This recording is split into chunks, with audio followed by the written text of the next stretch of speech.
Good morning and welcome to today's pre-launch news conference for the launch of NASA's next tracking and data relay satellite, the TDRS-M spacecraft, which will launch on top of a United Launch Alliance Atlas V rocket. I'm Katherine Hambleton from NASA's Office of Communications. The Atlas V rocket is ready to lift off tomorrow morning at 8:03 a.m. Eastern Time during a 40-minute window from Space Launch Complex 41 at Cape Canaveral Air Force Station here in Florida. Joining me here at Kennedy Space Center today to talk about the mission and how preparations for tomorrow's launch are progressing are Tim Dunn, Launch Director at NASA's Kennedy Space Center in Florida, Badri Younis, Deputy Associate Administrator for Space Communications and Navigation at NASA headquarters in Washington, Dave Littman, Project Manager for TDRS-M at NASA's Goddard Space Flight Center in Greenbelt, Maryland, James Wilson III, Boeing Program Manager for NASA Civil Space Programs, Scott Messer, ULA Program Manager for NASA Missions, and Clay Flynn, Launch Weather Officer with the 45th Space Wing at Cape Canaveral.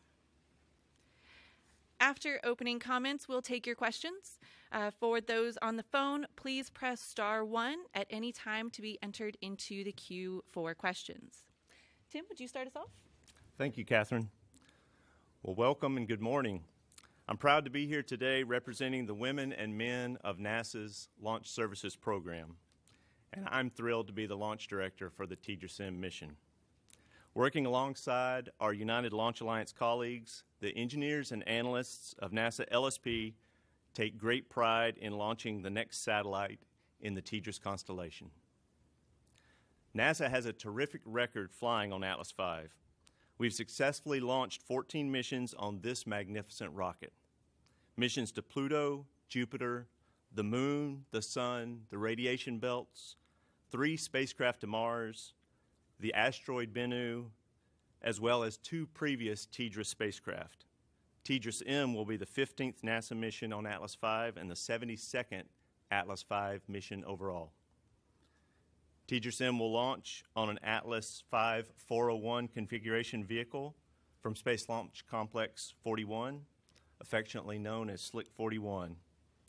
That launch pad has hosted 58 Atlas V launches to date. Now I'd like to show a video with some great shots of the spacecraft, as well as the ULA crew receiving and assembling the Atlas V launch vehicle and mating the TDRS-M spacecraft at Complex 41. Please roll the tape. Okay, here we are just under 2 months ago with the arrival of the TDRS-M spacecraft over at the Space Coast Regional Airport in Titusville. The satellite was flown from California on this Air Force C-17 aircraft. And from the runway here, it's just a short drive over to Astrotech facility, the spacecraft payload processing. Here you see the arrival a few days later down at Port Canaveral of the Atlas V first stage booster as well as the second stage Centaur. These Atlas V stages are manufactured at ULA's factory in Decatur, Alabama and transported to the Cape via the Mariner ship. Here you see the first stage offloaded and transported over to the ASOC. Back over at Astrotech in Titusville, you get a glamour shot here of TDRS-M in the processing bay. And then after about 2 weeks of processing on the first stage at the ASOC, we rolled out the first stage Atlas V booster and did what we call LVOS, launch vehicle on stand, putting it onto the mobile launch platform in the vertical integration facility. The next day, we roll out with the integrated second stage, the OVI, we call it, take it out to the VIF and mate it to the top of the first stage. You see the ULA crew here working very carefully. Back at Astrotech, another great shot of the final encapsulation sequence of the TDRS-M spacecraft, getting it ready to take out to the VIF for mate to the rocket. And there we are just last week on the 9th of August, raising and mating the encapsulated assembly of the spacecraft to the top of the Atlas V rocket. Really great work by the entire team to get us to that point. Well, the TDRS-M launch campaign has been exciting.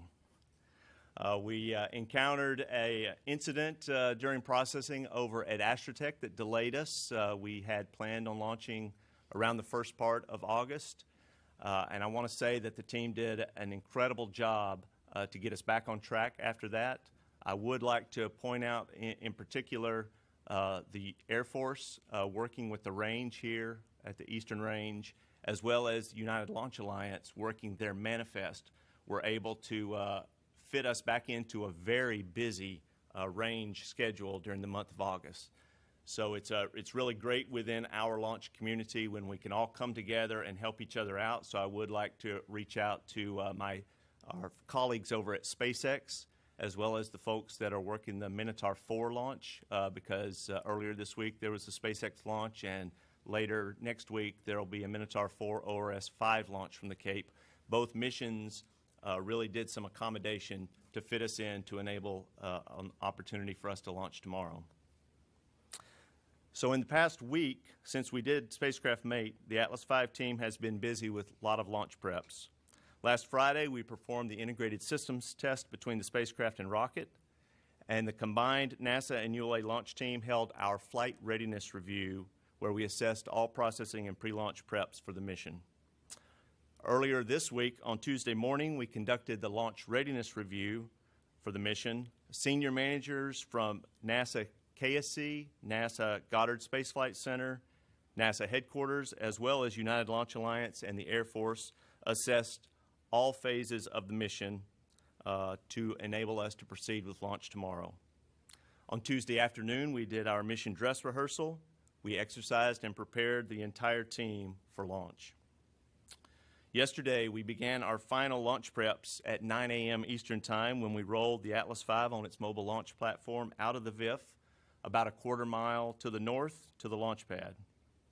And then the crew deftly navigated local thunderstorm activity and safely loaded approximately 26,000 gallons of RP-1 fuel on the first stage. If you were here in the local area yesterday, you know what that activity was all about. Later tonight, the launch crew will begin arriving on console and begin with the power-on sequence for the spacecraft. The crew will then perform final preps for the Atlas V power-on and electrical checks beginning about 1 a.m. early tomorrow morning. This will be followed around 5:30 a.m. by loading of the super cold cryogenic propellants on board Atlas V. We'll start with the liquid oxidizer, liquid oxygen into the tanks of the first and second stages, and then we'll begin loading the fuel, the liquid hydrogen, into the second stage Centaur. Final flight control tests will be performed along with final tests with Eastern Range instrumentation, and then we'll be ready for launch tomorrow morning at 8:03 a.m. Eastern Time with a 40-minute window. To summarize, the spacecraft, the Atlas V rocket, and all range equipment are ready, and the combined government and contractor launch team is prepared to launch TDRS-M, a critical national asset for space communications. Back to you, Catherine. Thank you, Tim. And next, Badri Yunus will tell us a bit about the Space Network. Thank you, Catherine. Thank you, Tim. We are counting on you.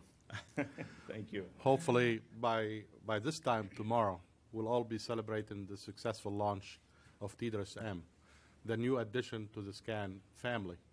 SCAN is the headquarter program that's responsible for all of NASA's space communication and navigation. Within SCAN, we manage all of NASA's space communication networks that include the Deep Space Network, the Near Earth Network, as well as the Space Network. They all cater to different kind of users. The Deep Space Network supports missions that are billions of miles away, sending very faint signals to Earth and giving us some data about the universe and primarily scientific data. The Near Earth Network is a little bit more robust, supporting anything between Earth and the Moon and a little bit beyond, supporting primarily missions that do not require global coverage or near real-time support. The Space Network is the youngest of all networks, and it has two components, the ground infrastructure and a fleet of data relaying satellite, of which TDRS-M is going to be a member of this family. So TDRS-M is going to be critical to our future operation and the future of the space network. Next chart. I would like you to see some charts about the history of launching the TDRS spacecraft and where we are in terms of fleet capacity. Okay, here you go. We have 3 generations of spacecraft that are somehow different in their functional performance, but architecturally they are the same. Launched since the early 1980 with the first generation TDRSs, and they have been operating for more than 20 years. Some of them are retired, some are sitting in storage, having limited capability, and all of them have been launched, by the year 1995. The second generation TDRSs, they have been launched also on an Atlas launch vehicle at Atlas 2A, and they are still operating pretty robustly, and they are already active, providing active support to NASA Space Network customer community. The last of the TDRS generation is the 3rd generation, of which TDRS-M is a member, and we are hoping it will be launched successfully and will be deployed and will take its place among the stars, supporting its brothers and sisters in performing their function. It's critical because the space network, as you see in the middle of that chart, depends on TDRS to do its function. We need at least 6 spacecraft, 6 active spacecraft and 1 active spare. So we need 7 spacecraft to be ready to meet all of our mission requirements.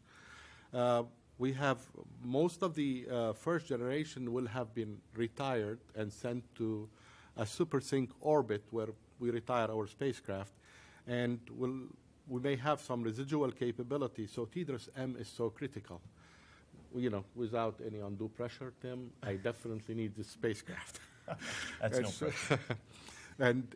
And while we are deploying TDRS-M, we are already working, next chart please, on the next generation architectural capability, next generation communication networks, and in particular, the next generation data relaying capability.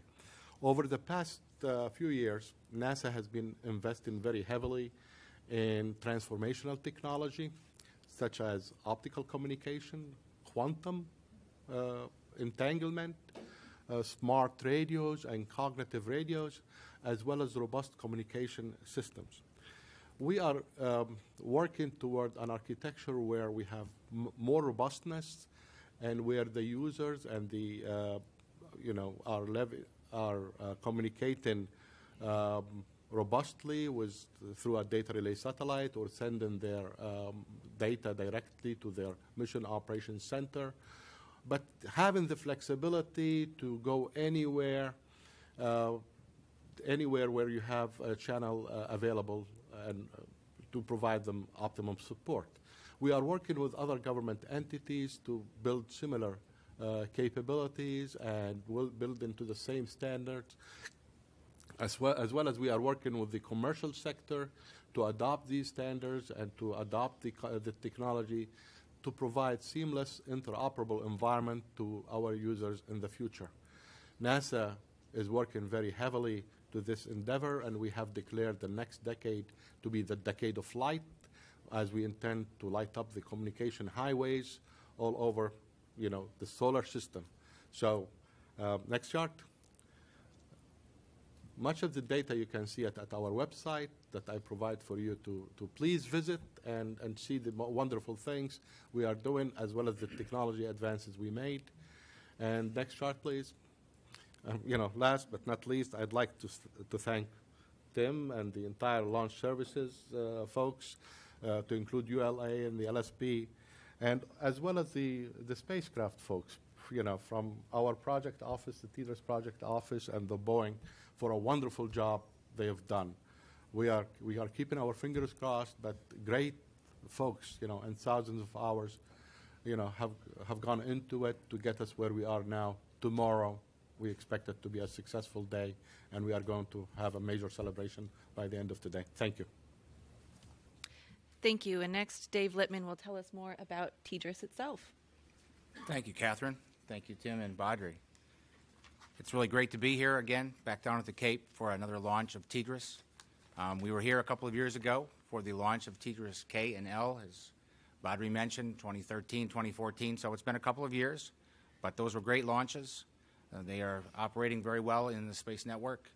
We did look at the telemetry coverage planned for the launch tomorrow, and TDRS K and TDRS L will be watching TDRS M and tracking the launch vehicle as for our successful launch. And so we kind of made a comment at the flight readiness review about what TDRS M might think of that, knowing that its two siblings were going to watch over seeing it come up on the launch vehicle. So that generated a little smile across the team. But it's great that we've got two great spacecraft, K and L, and we're looking forward to the third one tomorrow. The first 7 TDRS, as Badri mentioned, were launched on the Space Shuttle program, which has been retired. We've retired at least 2 of the first 7. We still have a number of those, though, that are still operating well beyond design life. In addition, TDRS HI and J was the second generation built by the Boeing company, and those are operating, as Badri mentioned. And TDRS K and L, I just mentioned, were launched 2013 and 14, also built by the Boeing company, and those are operating very well in addition to that. So we have a great constellation, but we need one more, at least for now. Badri's got plans, as he mentioned, to maybe change paradigm of technology and to continue our communications, and increase the data rates and increase the number of users and bandwidth and discoveries that are enabled by the space communication that we have. So what I do have is a little bit of video on the processing of our spacecraft here at Astrotech.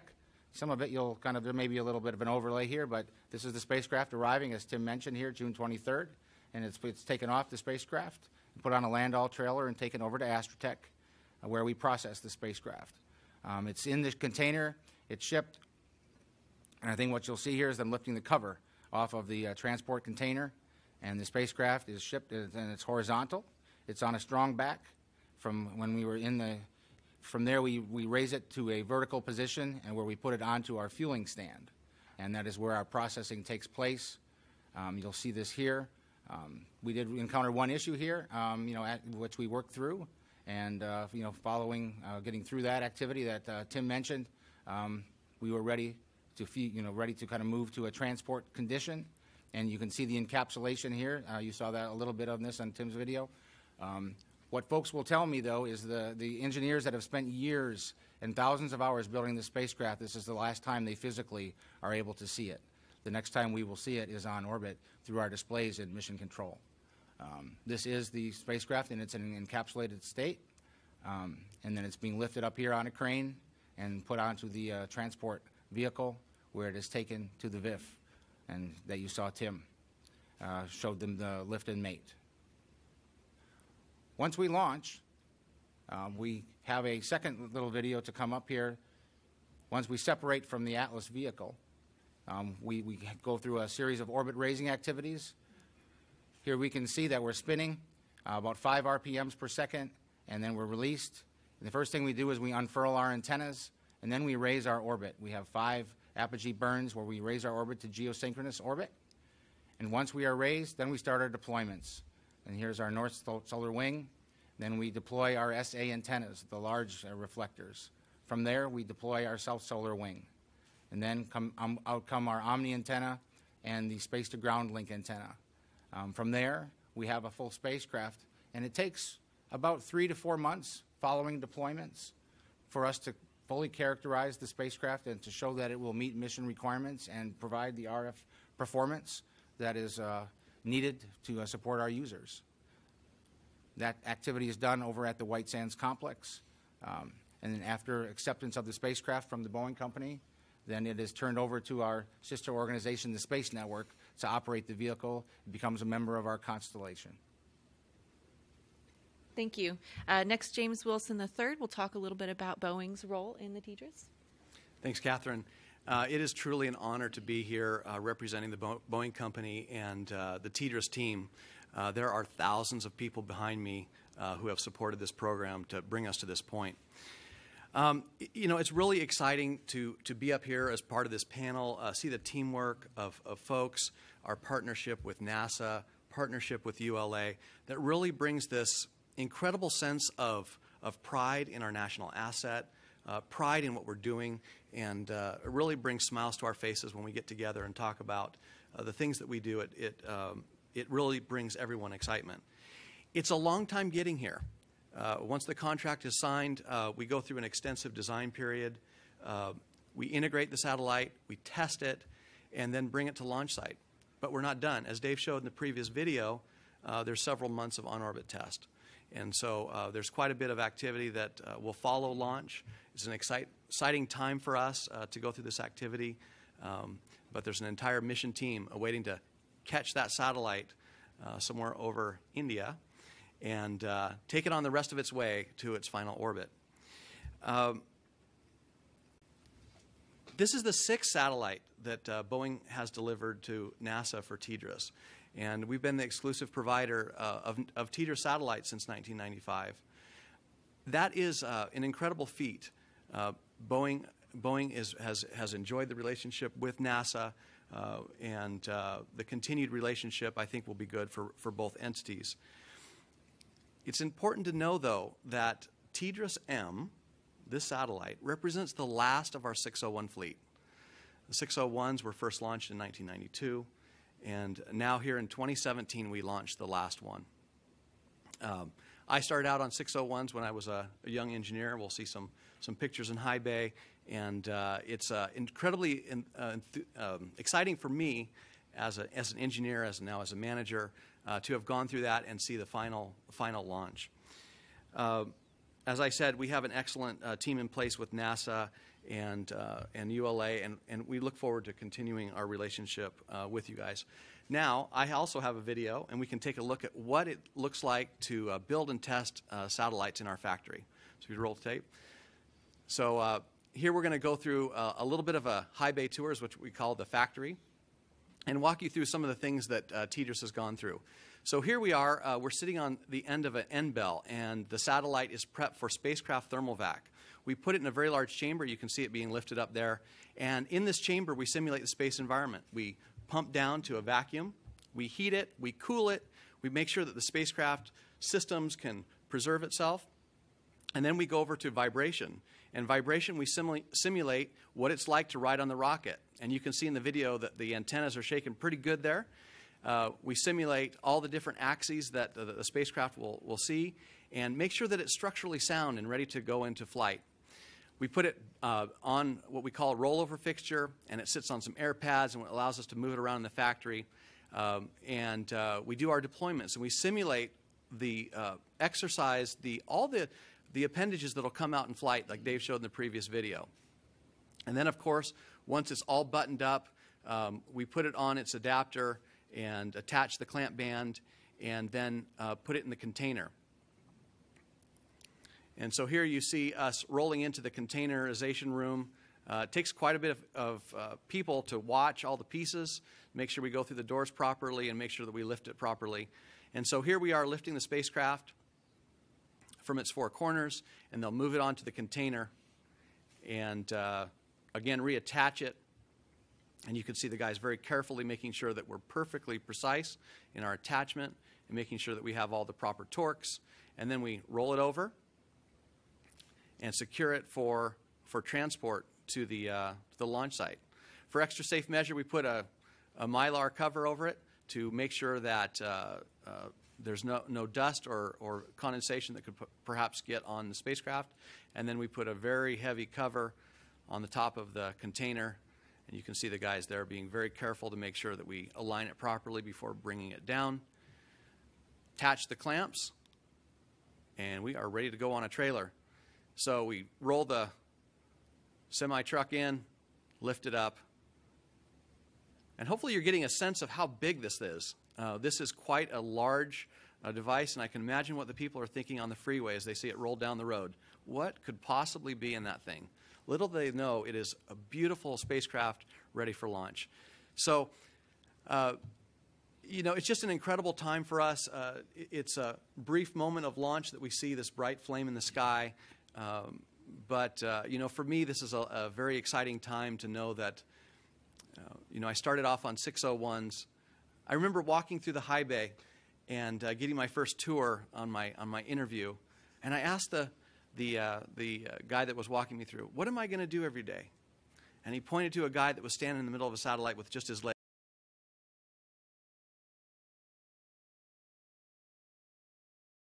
coming up, and you work hard to get through college and school, and then you get the opportunity to do such a very, very cool thing. And now here we are at launch, getting to see all these complex machines come together to put this asset in space, and then hand it over to our customer with, you know, a feeling of a job well done. So we're looking forward to a great mission.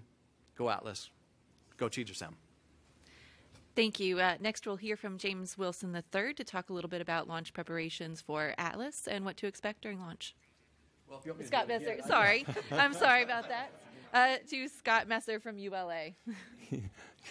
Good morning. On behalf of United Launch Alliance, I'd like to welcome everyone to the TDRS-M launch tomorrow. It's a thrill for me personally to be here. Just one day away from this launch of this great TDRS satellite, which is a critical asset for the United States of America and all of space. As Tim mentioned, we have rolled the vehicle out to the pad yesterday and completed all of our closeout preparation. So at the moment, the vehicle is just sitting over there waiting for us to get there this evening and begin the processing. This will be the 72nd launch of an Atlas V vehicle for the United Launch Alliance. And of those 72 vehicles, 37 have been the 401 configuration. So 401 configuration has definitely been the workhorse of the Atlas family, is delivering a little over half of the Atlas missions to date. So the 401 is got several components. It's first of all, it's a 4-meter fairing, which houses the TDRS spacecraft. It is powered by the first stage, which has an RD Amros RD-180 engine, and then the second stage, the Centaur second stage, which is powered by a Aerojet Rocketdyne RL-10C engine. This vehicle, performance-wise, does not require any strap-on boosters. The Atlas vehicle is very flexible in that way to match just the right vehicle with the performance needs of the spacecraft. So with that, we'll take a minute and see a video that will show the actual flight profile that we expect tomorrow. The following profile details the important events of this mission using approximate times. 2, we have ignition and we have liftoff of the United... The Atlas V RD-180 main engine ignites to lift the vehicle away from the pad. Shortly after liftoff, Atlas begins its initial pitch, yaw, and roll maneuvers to attain the proper ascent profile and minimize aerodynamic loads. The Atlas V reaches Mach 1, the speed of sound, at 80 seconds. At 92 seconds, the vehicle experiences maximum dynamic pressure. Approaching booster engine cutoff, the Atlas V is burning propellant at a rate of 1,600 pounds per second, traveling at over 11,000 miles per hour, and located 61 miles in altitude and 148 miles downrange. Booster engine cutoff occurs 4 minutes, 2 seconds after liftoff. The booster stage is jettisoned 6 seconds later. 10 seconds after booster separation, the first Centaur main engine start takes place. The payload fairing is jettisoned 8 seconds later. The vehicle now weighs just 8% of what it did at liftoff 4.5 minutes earlier. Cutoff of the Centaur main engine occurs nearly 18 minutes after launch. The mission now enters a 1.5-hour coast phase. At just over 1 hour 48 minutes, the Centaur main engine is restarted. This burn will last less than a minute, Following the second Centaur main engine cutoff, at 1 hour 49 seconds, the mission enters a nearly 4-minute coast phase in preparation for spacecraft separation. At approximately 1 hour 53 minutes, Centaur releases NASA's TDRS-M satellite. Thank you. So this will be the 5th launch for United Launch Alliance in 2017, and the 120th successful launch since the company was formed in 2006. I do want to say that United Launch Alliance, we are honored to deliver this basic agency capability. We're excited because, as mentioned, it enables our missions as well. The TDRS spacecraft up there, all 6 of them, or 7 of them, I guess, monitor the Atlas vehicle and our telemetry. And so it's exciting for us to launch something that will actually enable our missions. I will tell you our team is laser focused on mission success and reliability. United Launch Alliance, we pride ourselves on making sure that every mission is successful. We treat every mission as a unique satellite and a unique mission. But we also recognize that our success is because of our partnerships with NASA and spacecraft partners like Boeing. And so just want to get a thanks out there to the NASA team and the Boeing team for working with us to get to this point. We look forward to tomorrow to maintaining our 100% mission success record and continuing our unmatched reliability. And with that, I'm going to turn the time over to Clay to tell us what weather looks like tomorrow. So, Clay? Thank you very much, sir.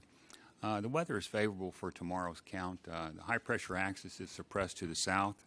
What that'll do for us is give us westerly flow. Generally, during the summer months, westerly flow is favorable, as any type of nocturnal showers that develop over the Atlantic should tend to stay out to the east. So really, we probably will see some showers and maybe an isolated thunderstorm or 2 out to the east. I'll show you a satellite picture here momentarily. But again, I believe they will stay to the east given the westerly flow. That high-pressure axis lifts a little bit to the north over the next 24 hours. What that'll do for us is really collapse our winds. Our winds will be relatively light during the overnight hours. We should be out of the south to southwest as we're on during the count.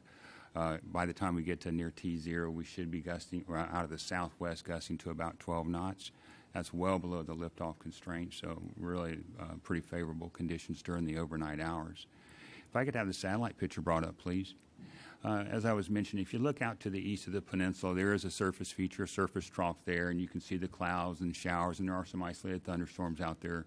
That feature should stay in that general vicinity over the next 24 hours, but again, with our westerly flow, would expect to see the showers and the storms remaining to our east. The system that you see to the west there, approaching Louisiana, will migrate to the east, but for the most part, that's going to stay to our north and with broad surface troughing to our north. So really not going to be a player for us Friday or Saturday. More significant, which is really going to be our principal concern for launch during the count tomorrow and as we're in the window, is the northeasterly flow. We're northeasterly above 15,000 feet or so, and it looks like we should get an influx of moisture in the mid and upper levels. So with that influx of moisture, the principal concern would just be an increase in thick clouds as they migrate in. Now, there's really not a high threat of that. It's about a 20% likelihood. So as I mentioned, it looks pretty favorable for tomorrow. We just have to monitor those thick clouds and see if they exceed criteria, but expecting them to stay below criteria. So if I could have the next slide, please. The forecast for tomorrow, we'd just be looking for a few clouds at 3,000 feet, scatter deck at 22,000 feet, and that's really the deck that we'd be concerned about, between 0 and minus 20 degrees Celsius, with another broken deck about 32,000 feet or so.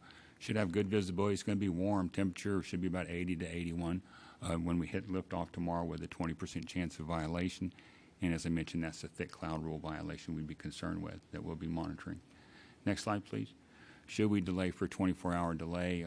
Conditions look fairly similar to Saturday that they do to Friday, so really similar conditions, about 20% chance of violation. Again, that would be thick cloud layer concern. Our winds will be a little more southerly. As that high-pressure axis lifts to the north, our wind should go a little more southerly from the south-southwest, from about 200 degrees, but still relatively light, well below any liftoff constraints, gusting to about 10 to 12 knots. So as in summary, then, the weather looks fairly favorable for tomorrow, and should we be on the pad for a 24-hour delay, looks favorable as well. Catherine? Thank you. We'll now open it up for questions for those in the room and those on the phone. If you're on the phone, please press *1 to be entered into the queue. When the mic comes to you, please state your name and affiliation and to whom your question is directed. Start over here. Hello, this is Marcia Dunn of the Associated Press. I'm not sure who to address this to, but could you explain how the antenna on the spacecraft ended up broken? And I know there was an investigation. What did that conclude? I'm happy to take that. Yes, the antenna was damaged by bumping up against a piece of ground support equipment. The antenna has been removed, replaced, and retested functioning nominally. What ground equipment was it? Was it a crane or how? Could you give a few more details of exactly what happened? Yes, it was prepping to lift the satellite, and the crane did come down and touch it. And lastly, is an investigation ongoing, or has that been concluded? Thank you. Yeah. No, we've concluded all the investigation for TDRS. All the incident has been contained. Our review board has met and completed all its activity and closed the issue. Thank you. We'll take one quick TDRS question. So is it for sure there will be no TDRS-N? That's sort of what it sounds like. Or is it maybe, or how does that? There were two options. The contract was for two spacecraft, TDRS-K, TDRS-L. There were options for M and N. The M option obviously was exercised, which is why we're here today. The N option was not exercised. Well, the deployment of satellites depends on the requirements. At this moment, there is no need for a TDRS-N, but we are seeing a need for additional data relaying capability around the 2025 timeframe. So we have time to insert the transformational technology I talked about and proceed with a new sets of capabilities, doing the same role that the TDRS is doing, which is tracking and data relaying capability, but in a more robust way. Go over there. Bill Harwood, CBS News. Just to follow up on Marcia's question for Mr. Wilson, was the antenna actually broken, or was this just a matter of being extra cautious because it got nudged and you were just playing it safe, or was there a physical defect in the antenna? And I'm assuming this is human error. Yeah, there was no defect in the antenna. The antenna was delivered. No, I mean after it was bumped. Was there something wrong with it or not? Yeah, there was a protective cap that was damaged. So there was some minor damage to the antenna, but that antenna was completely replaced and retested. And human error, is that, or was there a machine malfunction in the lift? We have very strict process control at Boeing, and so we looked at our processes and made sure that the processes were revisited and enhanced to make sure that this kind of thing doesn't happen again. If that's not what I asked, I mean, was it human error or was there a machine problem? There was no machine problem. Okay, thanks. And for Audrey, just a real quick one. How many TDRS satellites are currently actually relaying data? I'm confused in terms of the ones that are partially operable versus fully operable. Yeah, we definitely have approximately 7 spacecraft that are active. 6 are providing real-time support to our customers, and 1 is a hot spare, on a standby. Next, we'll take a question from the phone. Irene Klotz, your mic is open. Thanks very much. Just to follow up for a minute, what do you mean by approximately 7, and how old is the oldest one that's currently in the operational system? Thanks. I probably didn't get all of the question. The sound was not coming clear. Irene, can you repeat the first part of your question, please? Yep. Is this better? Yes. Thanks. I wanted to know what you meant by approximately 7, and how old is the oldest satellite that's in the operational system? Well, all the satellites they are part of the first generation tracking and data relay satellite systems, and they are as old as, they were launched in 1993 and 1995. When I talk approximately, not all of the first generation satellites are operating completely. They have lost some of their capabilities. So when we talk about approximately, we look at the residual capability of one mated with residual capability of the other to give us an equivalent one data relay satellite capability. So we need 7 because we need 2 spacecraft per node. We have 3 nodes up in space spanning the globe. TDRS provide the global support to anything that's flying below the geosynchronous orbit. Thank you. Did I answer your question? Yes, you did. And I had a question also about the damage to the TDRS antenna. What was the cost of a new antenna, and who is paying for that? I'm going to defer contractual issues to NASA. So I think with respect to the antenna, there was an available antenna that was identified by Boeing to be available, that was brought over and evaluated, and that it was suitable for the mission. As James has mentioned, the damaged antenna was removed and replaced. And they're basically repairing it. They have repaired it and returned the spacecraft to be ready for flight, ready for launch. And it's kind of, it's Boeing spacecraft until the government accepts it. Following on our on-orbit acceptance testing that I mentioned takes about 3 or 4 months, as James mentioned, that we do with our White Sands complex in New Mexico. Boeing brings a team out to the White Sands complex, and we check out the performance of the satellite there, and then have an on-orbit acceptance review, approximately 4 months following the launch. So Boeing is providing the spare replacement antenna, and you don't expect an additional cost to NASA. Is that right? Yes. The contractual terms, we're not. I won't go into the details here, but in terms of it's all being handled under the contract, and the government's cost and outlay is identified there, and there's not anything that I would kind of identify as an addition here. Thanks very much. Thank you. We'll come back to questions here in the room. Got a question in the back there.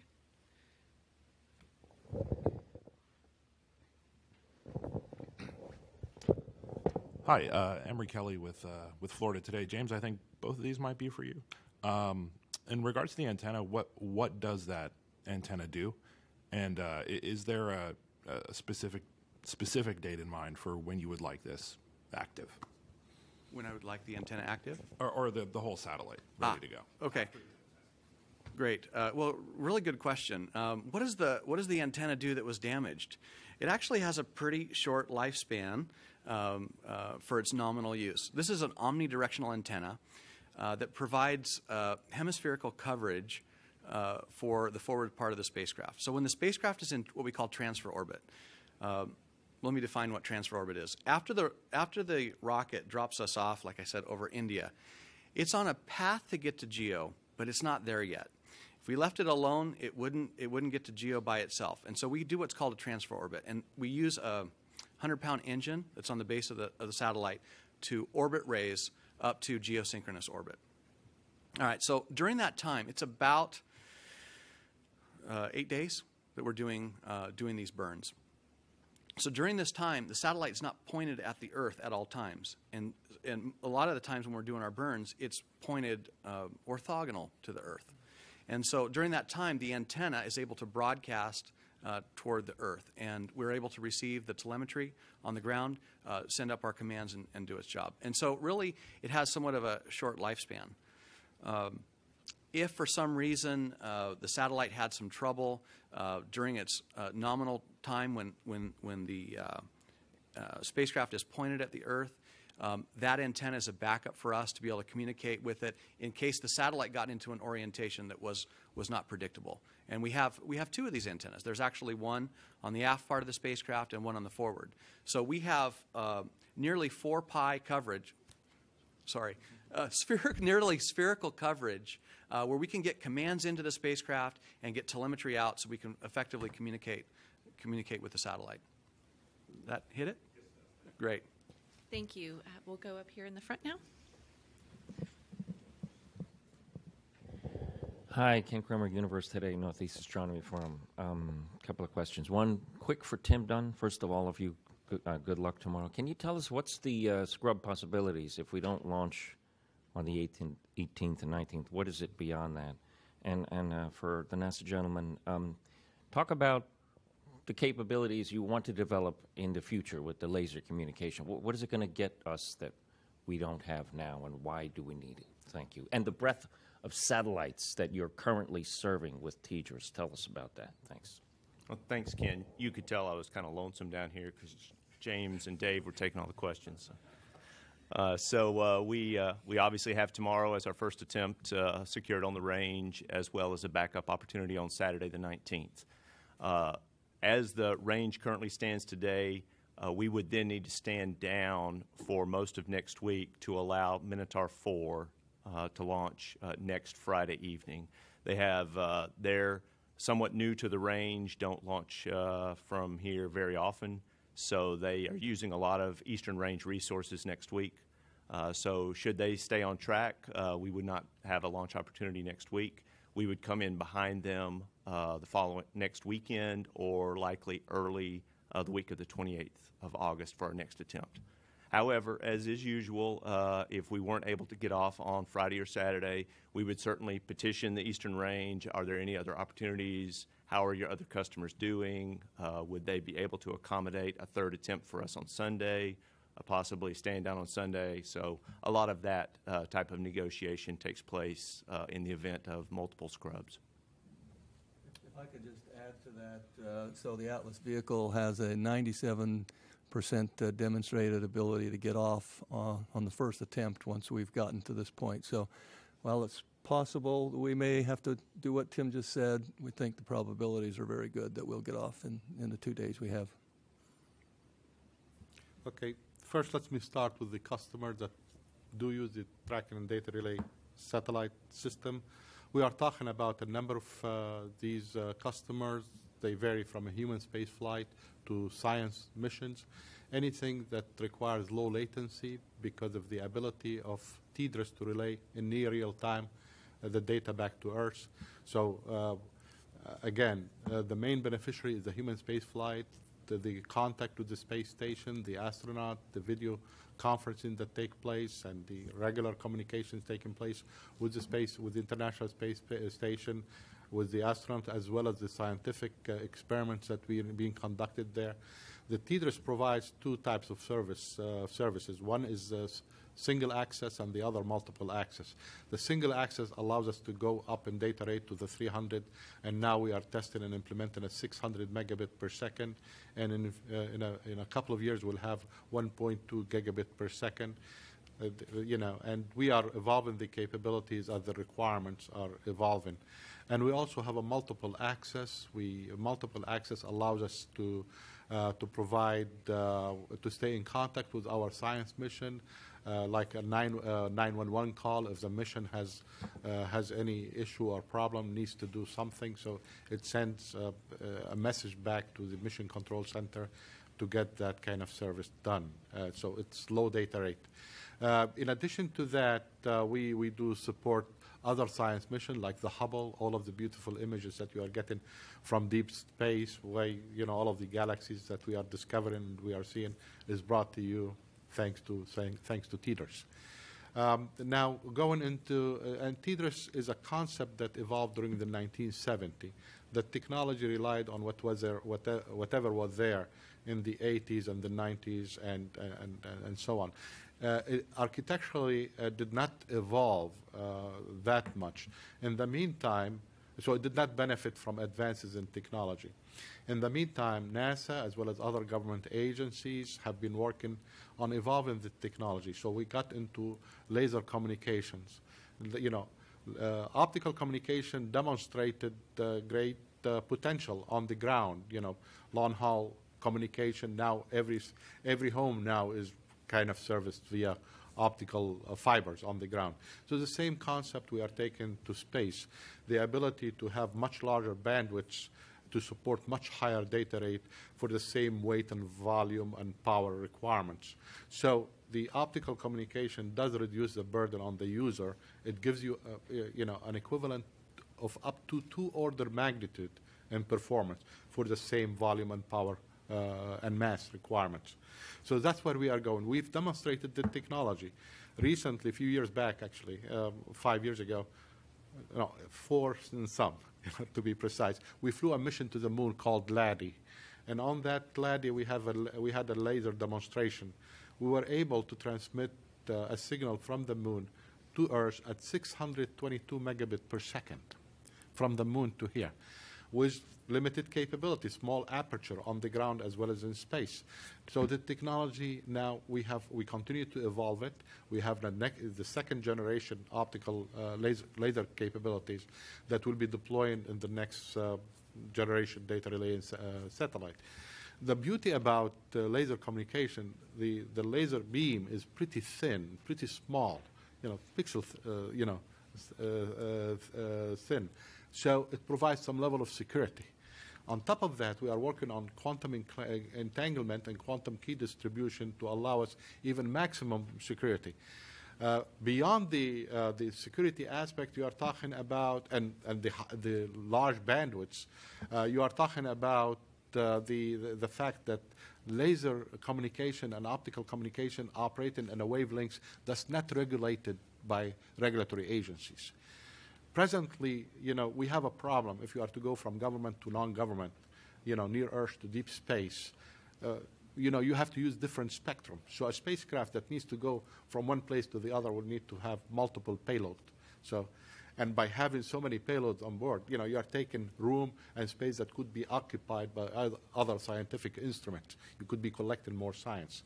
Now, LaserCom can replace all of this. It will allow you to cross across all of these boundaries without any problem, and will allow you to broadcast to Earth, because the wavelengths that we've selected is pretty healthy and safe to the human eye. So we don't expect much of a problem transmitting directly to Earth or transmitting to another dedicated ground terminal or to go through a data relay satellite. So we are going for maximum flexibility in the future, allowing our users to have, all